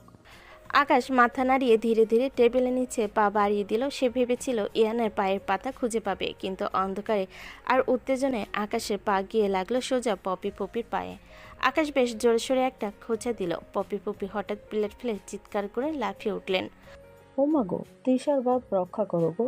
তোমার ছেলে তো দেখি টেবিলে বসে সবার সামনে আমার পা টিপছে। অসভ্য ছেলে কোথাকার! পুরো ডাইনিং টেবিলে পিনপতন নীরবতা, তারপরে হাসি রোল পড়ল। চৌধুরী সাহেব রাগে আকাশকে এক ধমক দিলেন, আকাশ, তোর বেয়াদবি একদম সহ্যের বাইরে চলে যাচ্ছে। পপি ফুপির কাছে মাপ চা। ফুপি, আমি আসলে একটা মশা মারতে গিয়েছিলাম। ইয়ানা টেবিলের ওপাশ থেকে মুখ টিপে হাসছে। সে টেবিলের নিচ দিয়ে আকাশ পায়ে এক প্রচণ্ড চিমটি কাটল। আকাশ যন্ত্রণায় কুকড়ে গেল, কিন্তু আওয়াজ করতে পারল না। তিশা আর জুলি নিজেদের রুমে বসে এসব ঘটনা পর্যবেক্ষণ করছিল। তারা শিওর যে আকাশ আর ইয়ানার মধ্যে কিছু একটা চলছে। তারা ঠিক করলো আকাশকে দিয়ে ইয়ানার ঘরে কোনো চিরকুট বা ফোনে রোমান্টিক গান সেট করাবে। তারা ভাবলো এটাই ভালোবাসার প্রথম ধাপ। কিন্তু রাত গভীর হলে যখন জুলি আর তিশা আড়াল থেকে আকাশ আর ইয়ানার কথা শোনার চেষ্টা করলো, তখন দেখা গেল এক ভিন্ন চিত্র। আকাশ তার ঘরে আবরারের সাথে বসে হাসাহাসি করছে। মামা, ছাদের উপর ওই দজ্জালটাকে যে ভয়টা দেখিয়েছি না, আজও সারা রাত ঘুমাতে পারবে না। আমি তো জাস্ট ওকে জব্দ করার জন্য ওরকম নাটক করেছি। ওর মতো সিনিয়রের প্রতি আমার বিন্দুমাত্র আগ্রহ নেই। এদিকে ইয়ানা তার ঘরে সারাকে বলছে, আরে আকাশ তো একটা পিচ্চি বাঁদর, ছাতে ওটা ছিল স্রেফ দুর্ঘটনা। ওর এই দাপট দেখলে আমার শুধু হাসি পায়। ওর প্রেমে পড়া তো দূরের কথা, ওর হাসি দেখলেই আমার পিত্তি জ্বলে যায়। বন্ধুরা আর বাড়ির বড়রা তখন বিয়ের সানাই শোনার স্বপ্নে বিভোর। আকাশ আর ইয়ানা তখন একে অপরকে কিভাবে কাল আরও বেশি জ্বালানো যায় সেই প্ল্যান করতে করতে ঘুমিয়ে পড়ল। দুজনের হৃদয়ে কোনো আগ্রহ নেই, আছে শুধু একটা ঝগড়া আর জেদ। ধুর, ওরা তো কেউ কাউকে দেখতেই পারে না, আমরা আরও কি ভাবলাম। সেই তো, হাই কপাল।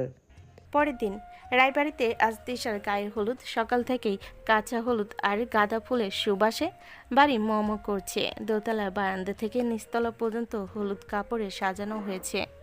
কিন্তু এই উৎসবের মাঝেও আকাশ আর ইয়ানার মধ্যকার তৃতীয় বিশ্বযুদ্ধ থামার কোনো লক্ষণ নেই। আকাশ মেহমান সামলানোর ফাঁকে ফাঁকে সুযোগ খুঁজছে কিভাবে ইয়ানাকে একটু চালানো যায়। ইয়ানা তার ঘরে একা আয়নার সামনে দাঁড়িয়ে হলুদ রঙের একটা দামি জামদানি শাড়ি পরার আপ্রাণ চেষ্টা করছে সে। কুচিগুলো কিছুতেই ঠিক হচ্ছে না। ইয়ানার কপালে বিরক্তির ঘাম। ঠিক সেই মুহূর্তে দরজাটা হুট করে খুলে গেল। কোনো নক না করেই ভেতরে ঢুকে পড়ল আকাশ। ইয়ানা চমকে উঠে শাড়ির আঁচলটা গায়ে জড়িয়ে নিল, বলে, আকাশ তুই তুই ভেতরে আসলি কেন? আর এই বাড়িতে কি দরজা নক করার নিয়ম নেই? আকাশ হাতে একটা পারফিউমের বোতল নিয়ে বাঁকা হেসে বলে, নিয়ম তো আপনার জন্য আপু, আমার জন্য তো এই বাড়িটাই রাজত্ব। তা শাড়িটা তো দেখি আপনাকে পেঁচিয়ে ধরেছে, নাকি আপনি শাড়িকে পেঁচিয়েছেন? কুচিগুলো তো একদম তালগোল পাকিয়ে আছে। তোর জ্ঞান দিতে হবে না। তুই এখন এখান থেকে যাবি নাকি আমি চিৎকার দিব? আকাশ ধীরে ধীরে ইয়ানার দিকে এগিয়ে গিয়ে বলে, চিৎকার দিলে পপি ফুপি এসে দেখবে জুনিয়র ভাই তার সিনিয়র আপুকে শাড়ি পরাতে সাহায্য করছে। খারাপ তো হবে না দৃশ্যটা, তাই না? আকাশ ইয়ানার খুব কাছে গিয়ে দাঁড়ালো। ইয়ানার নিঃশ্বাস আটকে আসছে। আকাশ হঠাৎ নিচু হয়ে ইয়ানার হাতের শাড়ি কুচিগুলো নিজ শক্ত হাতে ধরে ফেলল। আকাশ, কি করছিস? চুপচাপ দাঁড়ান, বড়দের বুদ্ধি কম থাকলে ছোটদেরই কাজ করে দিতে হয়। আকাশ খুব নিপুণভাবে শাড়ি কুচিগুলো সেট করে দিল। ইয়ানার পেটের কাছে আকাশের আঙ্গুলের হালকা স্পর্শ লাগতে সে শিউরে উঠল। আয়নায় দুজনের প্রতিচ্ছবি, আকাশের দীর্ঘদেহী কাঠামো আর ইয়ানার মায়াবী রূপ। কয়েক সেকেন্ডের জন্য ঘরের পরিবেশ একদম থমকে গেল। আকাশ কুচিগুলো ইয়ানার কোমরে গুজে দিয়ে তার কানের কাছে মুখ নিয়ে ফিসফিস করলো, শাড়ি তো পরিয়ে দিলাম বড়ি আপু, কিন্তু আজ হলুদের অনুষ্ঠানে কোনো অঘটন ঘটালে এবার কিন্তু বাথরুম নয়, সোজা ছাদের চিলেকোঠায় বন্দি করব। আকাশ ঘর থেকে গট গট করে বেরিয়ে গেল। ইয়ানা আয়নার দিকে তাকিয়ে রইল। তার বুকটা তখনও টিপটিপ করছে। আকাশের এই রূপটা সে আগে কখনো দেখেনি। বাড়ির লনে হলুদের বিশাল স্টেজ সাজানো হয়েছে। তিশা আর শাফিন মাঝখানে বসে আছে। মেহমানরা হলুদ মাখিয়ে দিচ্ছে। আকাশ আর তার বন্ধু আবরারের সাথে এক কোণে দাঁড়িয়ে আড্ডা মারছিল। মাম্মা, ইনায়া আপু তো এখনো নিচে আসেনি। জিসানকে তো তাড়িয়ে দিলি, এখন আপু যদি তোর উপর রাগ করে অন্য কারোর সাথে হাসাহাসি করে? করুক না, আমার কি, আমি কি ওনার বডিগার্ড নাকি? ঠিক তখনই ইয়ানা সিঁড়ি দিয়ে নেমে এলো। হলুদ জামদানি হাতে, কাছের চুড়ি, কপালে একটা ছোট্ট কালো টিপ আর চুলে গাঁদা ফুলের মালা। সিঁড়ি দিয়ে নামার সময় ইয়ানাকে দেখে পুরো আসর যেন স্তব্ধ হয়ে গেল। আকাশ গ্লাসের শরবতে চুমুক দিতে গিয়ে থেমে গেল। তার চোখের পলক পড়ছে না। এই সেই ঝগড়াটে ইয়ানা, যাকে সে সারাক্ষণ বুড়ি বলে খেপায়। আকাশে মনে হলো তার পায়ের তলা থেকে যেন মাটি সরে যাচ্ছে। আপনার আকাশকে ধাক্কা দিয়ে বলে, মাম্মা, হাঁ করে কি দেখছিস? মাছি ঢুকবে তো মুখে। ইনায়া আপু তো আজ আগুন লাগিয়ে দিয়েছে। আকাশ নিজেকে সামলে নিয়ে অস্পষ্ট স্বরে বলে, তোর মেকআপের কারসাজি সব কিছুই না। যদিও আকাশের বুক তখন সাইরেন বাজাচ্ছে, হলুদ মাখানো পর্ব চলছে। পপি ফুপি তখন হাতে হলুদের বাটি নিয়ে ইয়ানার পাশে দাঁড়ালেন। ইনামা, তোর জন্য জিসান না হলেও আমার বোনের দাওর কিন্তু একদম রাজপুত্র। আকাশ, তুই তোর আপুর জন্য শরবতটা নিয়ে আয় তো। আকাশ তখন শরবত নিয়ে এলো ঠিকই, কিন্তু তার মাথায় তখন শয়তানি বুদ্ধি। সে ইয়ানার শরবতের গ্লাসে ইশারায় কাশেমকে দিয়ে একটু কাঁচামরিচের রস মিশিয়ে দিল। ইয়ানা এক চুমুক দিতেই বিষম খেলো। আহ, ঝাল। আকাশ, তুই কি এটাতেও কিছু মিশিয়েছিস? ঝাল? ওহ, মেকআপের ঝাল মনে হয় গ্লাসে লেগেছে আপু। ফুপি, ইনায়া আপু মনে হয় ঝাল খেতে খুব পছন্দ করে। ওনাকে আরও একটু মরিচ ভর্তা দিন তো। ইয়ানার আগে আকাশের পায়ে তার হিল জুতো দিয়ে এক প্রচণ্ড পাড়া দিল। আকাশ যন্ত্রণায় উফ করে উঠল, কিন্তু সবার সামনে চিৎকার করতে পারল না। কি হলো তোদের? তোরা কি হলুদেও মারামারি করবি? না তিশা, আকাশ বলছিল ওর গায়ে নাকি মশা কামড়েছে, আমি জাস্ট ওটা মেরে দিলাম। অনুষ্ঠান তখন তুঙ্গে। তখন আকাশ ইয়ানার পাশে গিয়ে দাঁড়ালো।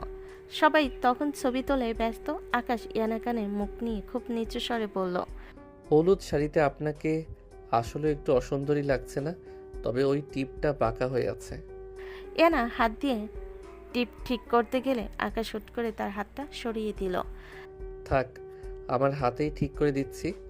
আকাশের আঙ্গুল যখন ইয়ানার কপালে স্পর্শ করলো, তখন ইয়ানা মনে হলো সে পৃথিবী থেকে বিচ্ছিন্ন হয়ে গেছে। পপি পপি আড়াল থেকে সব দেখছিলেন আর মনে মনে হিসাব মেলাচ্ছিলেন।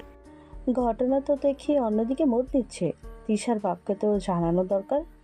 পরের দিন রায়বাড়ির আলোকসজ্জা আজ আকাশ ছুঁয়েছে। তিশার বিয়ে বলে কথা, চারিদিকে উৎসবের আমেজ, কিন্তু বাড়ির ভেতরে পরিবেশটা একদম ভিন্ন। আকাশের বাবা চৌধুরী সাহেবের মেয়ে বন্ধু ইয়ানা আজ নীল বেনারসিতে যেন স্বর্গের অপ্সরী সেজেছে, কিন্তু এই অপ্সরীর মেজাজটা আগ্নেয়গিরির লাভার মতো। বিয়ের আগের রাতে আকাশ আর ইয়ানার যে ঝগড়া হয়েছিল তার রেশ এখনও কাটেনি। আকাশ আজ সাদা সিল্কের পাঞ্জাবি আর চুড়িদার পায়জামায় নিজেকে আয়নার সামনে বারবার দেখছিল। ঠিক তখনই ইয়ানা ঝড়ের গতিতে তার ঘরে ঢুকলো। ইয়ানা আকাশকে কোনোই দিয়ে সরিয়ে দিয়ে বলে, সর এখান থেকে। আয়নাটা কি তোর একার? আমার লিপস্টিকটা একটু গাঢ় করতে হবে। তোকে তো এমনিতেই হনুমানের মতো লাগছে, যত বেশি দেখবি ততই নিজেরই কান্না পাবে। হনুমান? আপনার এই নীল শাড়ি দেখে তো মনে হচ্ছে ময়ূর সাজতে গিয়ে কাকের পালক লাগিয়ে এসেছেন। আর লিপস্টিক গাঢ় করে লাভ নেই, ভেতরের দজ্জাল চেহারাটা ওতেই ফুটে বেরোবে। তিশা, তোর এই ছোট লোক ভাইটাকে আমার সামনে থেকে সরা। বড়দের সাথে কথা বলার কোনো সৃষ্টতা নেই এর। বাসে যে অসভ্যতা করেছে, আজ বিয়ের প্যান্ডেলে ওটা করলে আমি জুতোর মালা পরিয়ে বাড়ি থেকে বের করে দেব।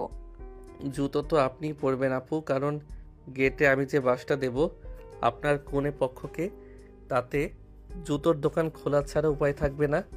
বরযাত্রী আসার সময় হলো। শাপিন সাহেব যখন বিশাল বহন নিয়ে গেটে এলেন, ইয়ানা তার বান্ধবী জুলি আর এক ঝাঁক মেয়ে নিয়ে গেটের ফিতা ধরে দাঁড়ালো। ইয়ানার হাতে একটা স্টিলের থালা, তাতে গোলাপের পাপড়ি আর চন্দন। সাবধান বরপক্ষ, এই সীমানা পার হতে হলে 50,000 টাকা ক্যাশ দিতে হবে। 1 পয়সাও কম হলে বরকে আজ সারা রাত গেটে দাঁড়িয়ে মশার তাড়াতে হবে। আকাশ বরের পাশ থেকে বীরদর্পে এগিয়ে এসে বলে, কি বললেন? 50,000? এই টাকা দিয়ে কি আপনার বাবার ঋণ শোধ করবেন? নাকি আপনার ওই রিঙ্কেল রিমুভার ক্রিমের স্টক শেষ হয়ে গেছে? কাশেম, আবরার, এদিকে আয় তো। মামা অর্ডার দাও, এই মেয়েদের আমরা তুলো। ম্যাডাম ইনায়া, আমরা 5,000 টাকা দেব, বড়জোর 10,000। রাস্তা ছাড়ুন, নইলে আমরা কিন্তু জোর করে ঢুকে যাব। জোর করবি? সমস্যা, সাহস থাকলে কর। তিশা বাড়ির সম্মান কি তোর কাছে 5,000 টাকা? সম্মান না আপু, এটা হলো চাঁদাবাজি, আর চাঁদাবাজদের সাথে আমার ডিল করার স্টাইলটা আলাদা। আকাশ শুট করে পকেট থেকে একটা বড় চকলেট বের করে ইয়ানার সামনে ধরলো। ইয়ানা যেই থাবা দিয়ে ওটা নিতে গেল, আকাশ অন্য হাতে ইয়ানার কোমর জড়িয়ে ধরে একদম একপাশে সরিয়ে দিল। সারা বাড়ি দেখলো আকাশ ইয়ানাকে পাজাকোলা করার মতো করে গেটের এক কোণায় ফেলে দিয়ে বরকে নিয়ে ভিতরে ঢুকে গেল। আকাশ, তুই একটা জানোয়ার। তুই আমার গায়ে হাত দিলি সবার সামনে। তুই কি মনে করিস আমি তোর হুকুমের গোলাম? আকাশ পেছন থেকে চোখ টিপে গেলাম না আপু, আপনি হলেন রাস্তা আটকানো স্পিড ব্রেকার, আর স্পিড ব্রেকার ওভারটেক করাই আমার কাজ। বিয়েবাড়ির প্যান্ডেলের ডিনার শুরু হয়েছে। 12 থেকে 13 জনের বিশাল বাহিনী গোল হয়ে টেবিলে বসেছে। চৌধুরী সাহেব আর রাহেলা বেগম অতিরিক্ত তদারকি করছেন। পপি ফুপি তখন বিরিয়ানির লেগ পিস চিবোতে চিবোতে ইয়ানার কানে বিষ ঢালছেন। এই না আমা, ছেলেটা তো আসলে বড্ড তেরা। আজমল ভাইকে কি জানাবো যে আকাশ তোকে এভাবে হেনস্থা করেছে? ইয়ানা আকাশের দিকে অগ্নিদৃষ্টি হেনে বলে, ফুপি, ওর বিচার আমি নিচেই করব। ও ভেবেছে গেট দিয়ে ঢুকে জয় করে ফেলেছে। এখনো জুতোর চুরির সিন বাকি আছে। আকাশ ইয়ানার ঠিক উল্টো দিকে পিলাটে বড় একটা কাঁচামরিচ কামড় দিয়ে বলে, জুতো চুরি করতে হলে তো বুদ্ধি লাগে, আপনার ওই মগজে তো শুধু লিপস্টিক আর ঝগড়া ভরা। আমার দুলাভাইয়ের জুতো যদি আপনি ছুঁতে পারেন তবে আমি আপনাকে আমার এই দামি ঘড়িটা উপহার দেব। তোর ঘড়ি তুই নিজের পকেটে রাখ। আমি জুতো চুরি করবই, আর তুই শুধু দাঁড়িয়ে থেকে আঙুল চুষবি। ইয়ানা হুট করে টেবিলে নিচ দিয়ে আকাশের পায়ে একটা কষে লাথি মারল। আকাশ যন্ত্রণায় উফ করে উঠল, কিন্তু সবার সামনে মুখ খুলতে পারল না। সে পাল্টা পা বাড়ি ইয়ানার শাড়ির নিচে খোঁচা দিতে গিয়ে ভুল করে পাশের ফুপির পায়ে খোঁচা দিয়ে বসলো। ও মা গো, তিশার বাপ, তোমার ছেলে তো দেখি টেবিলের নিচে আমার পা টিপছে। এই বয়সে হয়েছেও আমাকে শান্তি দিচ্ছে না। আকাশ, তোর কি আদব কায়দা সব ঢাকা বিশ্ববিদ্যালয়ে ধুয়ে এসেছিস? পপি ফুপির কাছে এখনই মাপ চা। আরে বাবা, আমি তো ইনায়া আপুর পা ভেবে আমি ভাবলাম বিড়াল বসে আছে। আকাশকে মাপ চাইতে হলো। আকাশ মুখটা প্যাঁচার মতো হয়ে গেল। ইয়ানা তা দেখে মুখ টিপে টিপে হাসছে। বিয়ের আসল মজা শুরু হলো যখন শাপিন সাহেব সোফায় বসলেন। ইয়ানার জুলি তককে তককে ছিল জুতোটা সরাবার জন্য। যে ইয়ানা বাম হাতের আঙ্গুল দিয়ে জুতোর ফিতাটা আলগা করেছে, অমনি আকাশ থেকে উড়ন্ত পাখির মতো এসে ইয়ানা দুহাত চেপে ধরল। চোরের ওপর বাটপাড়ি ইনায়া আপু, জুতো নিতে হলে আগে আমার লাশের উপর দিয়ে যেতে হবে। ছাড় অসভ্য, আমার হাত ধরছিস কেন? তোর সাহস তো কম না। সবার সামনে কি সংসাজতে চাস? সং আমি না, আপনি সেজেছেন ওই নীল বেনারসি পরে। জুতো ছাড়ুন, নইলে ওই জুতোর ফিতে দিয়ে আপনার হাত আমি বেঁধে রাখবো। শুরু হলো জুতার ফিতা নিয়ে দুই পক্ষের টানাটানি। ইয়ানা জুতোর একদিক টানছে, আকাশ অন্যদিকে। টানাটানি এক পর্যায়ে জুতোর চামড়া ছিঁড়ে গেল। শাপিন বেচারা এক পায়ে জুতো আর অন্য পায়ে মোজা পরে অসহায় হয়ে তাকিয়ে আছে। পুরো বিয়ের প্যান্ডেলে হাসাহাসি হয়ে শুরু হলো। ইয়ানা ছেঁড়া জুতোটা আকাশের মুখে ছুঁড়ে মেরে বলে, এই নে তোর জুতো। অপয়া একটা ছেলে, তোর পা পড়লে সোনাও লোহা হয়ে যায়। তুই থাকলে এই বাড়িতে অশান্তি ছাড়া আর কিচ্ছু হবে না। অশান্তি তো আপনি শুরু করেছেন, বাসে ঝগড়া, এখানে এসে গেট আটকানো। আপনার কি কোনো কাজ নেই? যান গিয়ে আয়নায় নিজের পেতনি মার্কা মুখটা দেখুন। বিয়ের অনুষ্ঠান প্রায় শেষ। রাত যখন গভীর, তিশার বিদায়ের সময় বাড়ি এক বিষণ্ণতায় ভরে উঠল। তিশা তখন কান্নাকাটি করে গাড়িতে উঠছে, তখন ইয়ানার চোখেও জল। কিন্তু আকাশ সেখানেও একটা অশান্তি পাকালো। কাঁদছেন কেন ইনায়া আপু? তিশা আপু তো আপনার মতো দজ্জাল বান্ধবী থেকে মুক্তি পেল, সেটা ভেবে হাসি আসা উচিত। আর হ্যাঁ, কাল সকালেই আপনার ব্যাগ গুছিয়ে ফেলবেন। এই বাড়িতে আপনার মতো অশান্তির কোনো জায়গা নেই। ইয়ানা চোখ মুছে তপ্ত স্বরে বলে ওঠে, আমি কাল সকালেই চলে যাচ্ছি আকাশ। তোর এই কুৎসিত চেহারা যেন আমাকে আর দেখতে না হয়। তোর মতো জুনিয়রকে আমি ঘৃণা করি। ঘৃণাটা মিউচুয়াল আপু। বাসে আপনাকে বাঁচানোটা ছিল আমার জীবনের সবচেয়ে বড় ভুল। যান, এখন বিদায় হন। আকাশের ইয়ানা এই মারমুখী জেদ আর ঝগড়া দেখে বাড়ির বাকি সবে হতাশ হলো। তিশা যাওয়ার সময় দুজনকে মিল করতে চেয়েছিল, কিন্তু তাদের মাঝে এখন শুধু একরাশ তিক্ততা। রাত শেষ হওয়ার সাথে সাথেই রায়বাড়ির আনন্দটা যেন এক চরম অশান্তিতে রূপ নিল। কারো মনে কারোর প্রতি বিন্দুমাত্র আগ্রহ নেই, আছে শুধু এক অপরে ধ্বংস করার জিদ। তিশার বিয়ের রেশ কাটতে না কাটতেই শুরু হলো নতুন তাণ্ডব। পরের দিন তিশার শ্বশুরবাড়িতে ফিরতি যাত্রার দাওয়াত। পুরো রায়বাড়ি তখন সাজ রব। চৌধুরী সাহেব করার নির্দেশ দিয়েছেন আকাশ আর ইয়ানা যেন কোনো ঝামেলা না করে একসাথে গাড়ি করে যায়। কিন্তু ইয়ানা জেদ ধরেছে সে আকাশের বাইকের পেছনে বসবে না। অগত্যা ঠিক হলো তারা আলাদাভাবে যাবে। আকাশ তার নতুন কেনা কালো রঙের স্পোর্টস বাইকটা স্টার্ট দিয়ে হেলমেট পরছে।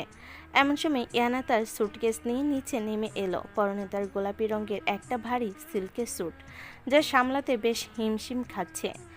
কি হলো বুড়ি আপু, তিশাপুর শ্বশুর বাড়ি কি আপনার নিজের বাড়ি মনে করেছেন যে এত বড় স্যুটকেস নিয়ে যাচ্ছেন?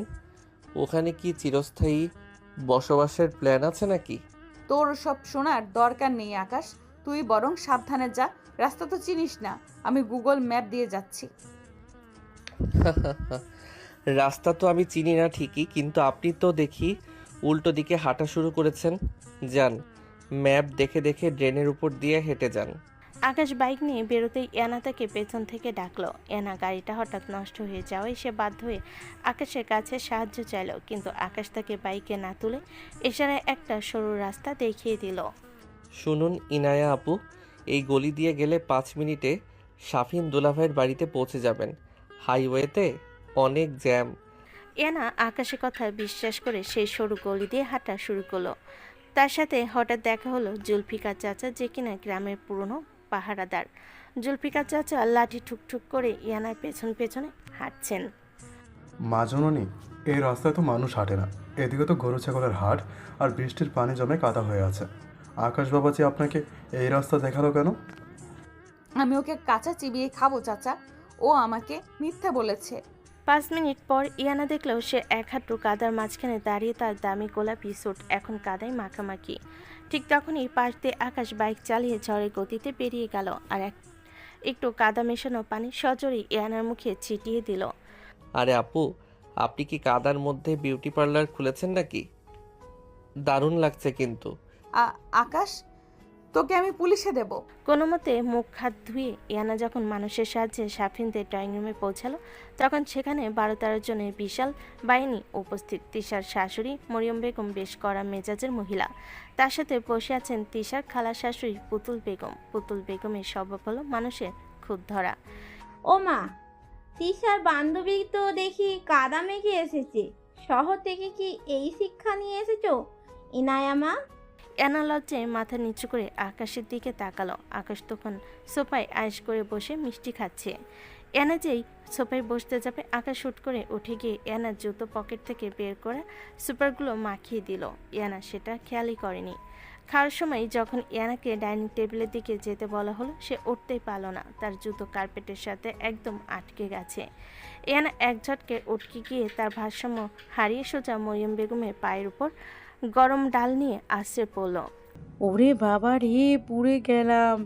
এই মেয়ে তো দেখি আসতো একটা আপদ। তিশা, তোমার বান্ধবীর কি পায়ে কোনো সমস্যা আছে? আকাশ মিষ্টি গলায় গামলা হাতে নিয়ে বলে, চাচি, আপনি কিছু মনে করবেন না। ইনায়া আপুর মাঝে মধ্যে এরকম লেগ প্যারালাইসিস হয়। উনি তো আসলে একটু বয়স্ক মানুষ, তো পা সামলাতে পারেন না। ইয়ানা আকাশের হাতের উপর চিমটি কেটে বলে, চুপ কর তুই। আন্টি, আমি সত্যিই দুঃখিত। ঠিক আছে, আর মাপ চাইতে হবে না। দাওয়াত শেষ। ইয়ানা আর এই মুহূর্তে এই এলাকার থাকতে রাজি নয়। সে ঠিক করলো আজই ঢাকা ফিরে যাবে। একটা ওছিলা দিয়ে সে সেখান থেকে চলে গেল। সে যখন বাসের টিকিট কাটলো, তখন দেখলো পাশের সিটে বসে আছে খোদ আকাশ। আকাশের বন্ধু আবরার আর চাচা কাশেম বাসের পেছনে সিটে বসে পপকর্ন খাচ্ছে আর মজা দেখছে। তুই আবার আমার পাশে কেন? সারা দুনিয়ায় কি আর কোনো বাসা নেই? আর কোনো বাস নেই? আপনার বাবার কেনা বাস নয় এটা। আমার সিট আমি বুক করেছি। আর আপনার ব্যাগে ওটা কি নড়ছে? ব্যাগে আবার কি নড়বে? আজে বাজে কথা বলবি না। ইয়ানা যে ব্যাগ খুললো তার পানির বোতল বের করার জন্য, অমনি আকাশ সুযোগ বুঝে একটা খেলনা জ্যান্ত চেহারার ইঁদুর ব্যাগের ভেতর থেকে ঠেলে দিল। ইঁদুরটা দেখতে এতটাই বাস্তব যে ইয়ানা দেখেই এক বিকট চিৎকার দিল, ওরে মাগো, ইঁদুর বাঁচাও আকাশ, ইঁদুর সরা। ইয়ানা লাফালাফি শুরু করতে বাসের ড্রাইভার রহমত আলী বাস থামিয়ে দিলেন। যাত্রীরা সবাই বিরক্ত হয়ে ইয়ানার দিকে তাকাচ্ছে। আকাশ যাত্রীদের উদ্দেশ্যে গম্ভীর মুখে বলে, ভাই সব, আপনারা ক্ষমা করবেন। আমার এই বড় বোনটা ছোটবেলায় একবার ইঁদুর কামড় খেয়েছিল তো, তাই এখন থেকে মাথায় একটু গোলমাল আছে। ইঁদুর দেখলেই উনি হিন্দি সিরিয়ালের মতো নাচ শুরু করেন। মিথ্যা কথা, এটা তুই রেখেছিস। মামা অর্ডার দাও, এই মেয়েদের আমরা তুলোধুনোর মতো উড়িয়ে দেব। আহারে ইনায়া আপু, আকাশ তো আপনার ভালোই চাই, আপনি কেন সবসময় ওকে ভুল বোঝেন? এসবের মধ্য দিয়ে বাসের যাত্রা শেষ হলো ঢাকার স্টেশনে। রাত তখন ৩টা। আকাশ আর ইয়ানা দুজনেই দাঁড়িয়ে আছে রিকশার অপেক্ষায়, চারপাশ শুনশান। আকাশে চাঁদ উঠেছে, কিন্তু তাদের মেজাজ তখনও আগুনের মতো। ইয়ানা তার সুটকেস টেনে সামনের দিকে এগুচ্ছে। শোনো বুড়ি আপু, বাসে যে চিৎকারটা দিলে না, ওটা দিয়ে অনায়াসে একটা হরর মুভি বানানো যেত। তোমার এই দজ্জালপনা দেখে কোনো জিশান তো দূরের কথা, কোনো এলিয়েনও তোমাকে বিয়ে করবে না। আবার তোর এই শয়তানি দেখে কোনো মেয়ে তোকে স্বামী হিসেবে নয়, বরং কাজের ছেলে হিসেবেও রাখবে না। তুই আস্ত একটা জানোয়ার আকাশ। জানোয়ার বলেই তো তোমাকে বাসে সেই কোমর ধরাটা শিখিয়েছি। মনে রেখো, আমি আকাশ, তোমার মতো হাজারটা ইনায়াকে আমি পকেটে নিয়ে ঘুরি। তোর পকেটেই থাক, আমার ছায়া থেকেও তুই দূরে থাকবি কাল থেকে। আজমল সাহেবের মেয়ে আমি, তোর মতো জুনিয়রের সাথে আর কোনো সম্পর্ক নেই আমার। ইয়ানা একটা রিকশায় উঠে গটগট করে চলে গেল। আকাশ সেখানে দাঁড়িয়ে পকেট থেকে সেই খেলনা ইঁদুরটা বের করে হাসতে হাসতে আবরারের দিকে ছুড়ে দিল।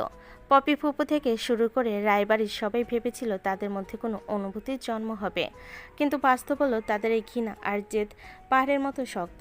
বাজে সেই একই সিট থেকে শুরু করে তিশার শ্বশুরবাড়ির কাদা, সবখানে তারা একে অপরের শত্রু হিসেবেই রইল। ভালোবাসা, ওটা তো আকাশে পকেটে রাখা সেই খেলনা ইঁদুরের চেয়েও নকল তাদের কাছে। এদিকে আকাশের বাবা তারা চলে যাবার পর ভীষণ চটে আছেন। শোনো আকাশের মা, আকাশ বসে যে কাণ্ডটা করেছে আর ইনায়ার সাথে যেভাবে ঝগড়া করেছে, এটা কিন্তু আজমল সাহেবের কানে গেলে আমাদের মুখ দেখানোর জায়গা থাকবে না। সে তার মেয়েকে আমানত হিসেবে রেখে গিয়েছিল, আর আকাশ তাকে নোনা চা খাইয়ে বাথরুমে আটকে রাখছে শুনলাম। রায়বাড়ির ড্রয়িং রুমে চৌধুরী সাহেবের গলা রক ফুলিয়ে আকাশকে শাসন করছেন। তিশার বিয়ের পর বাড়ির পরিবেশটা একদম থিতিয়ে এসেছে, কিন্তু আকাশ আর ইয়ানা সেই মহাভারত যুদ্ধের রেশ এখনো সবার মুখে মুখে। চৌধুরী ভাই, আপনি শুধু শুধু আকাশকে বকছেন। ইনা মেয়েটাও কি কম? বাপের বাড়িতে মা নেই বলে মাথায় চড়ে বসেছে। তিশার হলো যেদিন আকাশের পায়ে যেভাবে হিল জুতো দিয়ে পাড়া দিল, ছেলেটার তো দিন দিন ঘুরে হেঁটেছে। আমি তো বলি এদের দুজনকে একসাথে একটা ঘরে আটকে রাখলে কেউ আর জানতো বের হবে না। থাক ফুপি, আর আগুনে ঘি ঢালবেন না। ইনায় তো চলে গেছে ওর বাবার কাছে, আকাশও যাচ্ছে ওর সেমিস্টার শুরু হলে। আমি তো ভাবছি এই দুইজন আবার ঢাকায় গিয়ে নতুন কোনো অশান্তি পাকায় কিনা। ঢাকা শহরে জ্যাম আর ধুলোবলির মাঝে আকাশের জীবনটা যেন আবার নিজের ছন্দে ফিরে এলো। সে থাকে ধানমন্ডির একটা মেস বাসায় তার দুই বন্ধু আবরার আর সবুজের সাথে। ঢাকায় তারা বিশ্ববিদ্যালয়ের ছাত্র, কিন্তু পড়াশোনার চেয়ে তার বেশি মন থাকে রাইড শেয়ারিং অ্যাপে বাইক চালিয়ে হাত খরচ জোগাড় করা আর নতুন নতুন উপায়ে মানুষকে চালানো। যদিও তার বাবার টাকার অভাব নেই। মেসের বারান্দায় বসে আকাশ তার হেলমেট পরিষ্কার করছে আর আবরারের সাথে গল্প করছে। কিরে আকাশ, গ্রাম থেকে এসে তো তুই দেখি পুরাই বদলে গেলি। ইনায়া আপুর সাথে সেই জুতোর লড়াইয়ের খবর কি? ঢাকায় এসে কি শান্তি পালি? শান্তি না ছাই, ওই দজ্জাল ইনায়ার চেহারা মনে পড়লে আমার পিত্তি জ্বলে যায়। কপাল ভালো যে ঢাকা এত বড় শহর, ওর সাথে আর দেখা হওয়ার সম্ভাবনা নাই। দেখা হলে তো এবার আমি ওকে বাইকের পেছনে বেঁধে পুরো মিরপুর রোড ঘোরাতাম। বেশি ভাবিস না মামা, প্রবাদ আছে না, অভাগা যেদিকে যায় সাগর শুকিয়ে যায়। দেখবি কোনো একদিন ঠিকই তোর বাইকের পিছনেই ও এসে বসবে। অসম্ভব, ও যদি আমার বাইকে ওঠে তবে আমি বাইক চালানো ছেড়ে রিক্সা চালানো শুরু করব। ওদিকে বনানীর এক আভিজাত ফ্ল্যাটে ইয়ানা তার বাবার সাথে থাকে। ইয়ানার বাবা আজমল সাহেব ইদানিং খুব মেয়ের মেজাজ দেখে খুব চিন্তিত। তিনি চাচ্ছেন ইয়ানা তাদের ফ্যামিলি বিজনেস সামলাক। ইয়ানা আজ একটা খুব দামি মিটিংয়ের জন্য রেডি হচ্ছে। পরনে তার দামি ফর্মাল স্যুট, চোখে আভিজাত্যের ছাপ। ইনায়া সোনামা, চৌধুরী সাহেবের বাড়ির ওই ছেলেটার সাথে যা হয়েছে সব ভুলে যাও। আজ গ্লোবাল সলিউশন এর সাথে আমাদের একটা বড় ডিল আছে। সময় মতো অফিসে পৌঁছানো চাই। ড্রাইভার তো ছুটিতে। তুমি একটা উপায় বা পাঠাও, কল করে চলে যাও। বাবা, ওই আকাশ নামের জঙ্গলটার কথা আমার সামনে আর নিও না। ও একটা অভদ্র জুনিয়র। আর চিন্তা করো না, আমি ঠিক সময়ে মিটিংয়ে পৌঁছে যাব। ঢাকার জ্যাম সামলানো আমার বা হাতের কাজ। বনানীর রাস্তায় দাঁড়িয়ে ইয়ানা তার অ্যাপে একটা বাইকে রিকোয়েস্ট পাঠালো। ঠিক 2 মিনিটের মাথায় একটা কালো রঙের স্পোর্টস বাইক এসে তার সামনে থামলো। চালকের মাথায় বড় কালো হেলমেট, মুখ দেখা যাচ্ছে না। আকাশ, ম্যাডাম, আপনি কি বনানী 11 নম্বর যাবেন? হ্যাঁ, সাবধানে চালাবেন। আর শোনেন, হেলমেট কি আপনার ছোট? কথা তো পরিষ্কার বোঝা যাচ্ছে না। আরে এই কণ্ঠস্বর তো আমার অতি পরিচিত। এ কি সেই দজ্জাল ইনায়া? আল্লাহ, তুমি আমার কপালে আজ এ কি জুটাইলে। বুঝতে পারলো ইয়ানা তাকে চিনতে পারেনি। সে ভাবলো এটাই মোক্ষম সুযোগ রায়বাড়ির অপমানের শোধ নেওয়ার। ইয়ানা বাইকে বসলো, কিন্তু একটু দূরত্ব বজায় রেখে। ম্যাডাম, ধরে বসুন। ঢাকার জ্যাম কাটাতে আমাকে একটু আঁকাবাঁকা চলতে হবে।